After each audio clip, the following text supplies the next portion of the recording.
2024 సార్వత్రిక ఎన్నికల కౌంటింగ్ సందర్భంగా నెల్లూరు జిల్లా ఎస్పీ ఆరిఫ్ హఫీజ్ ఉమేష్ చంద్ర కాన్ఫరెన్స్ హాల్లో పోలీసు అధికారులకు బ్రీఫింగ్ ఇచ్చారు. కౌంటింగ్ చుట్టుపక్కల పరిసరాలను మరియు పార్కింగ్ ఏరియాలను సెక్టార్లుగా విభజించి విధులు నిర్వహించాలని క్షుణ్ణంగా వివరించారు.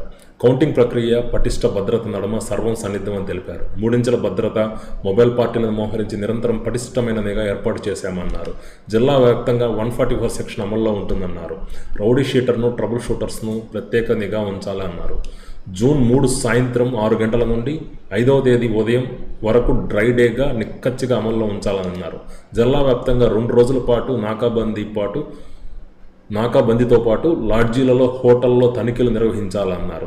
ప్రతి ఎంట్రీ, ఎగ్జిట్ పాయింట్ వద్ద యాక్సెస్ కంట్రోల్ మరియు ప్రతి ఒక్కరిని క్షుణ్ణంగా తనిఖీ చేసి రిటర్నింగ్ అధికారి జారీ చేసిన అనుమతి పత్రాలను క్షుణ్ణంగా పరిశీలించి కౌంటింగ్ కేంద్రాలకు అనుమతించాలన్నారు. కౌంటింగ్ కేంద్రాలు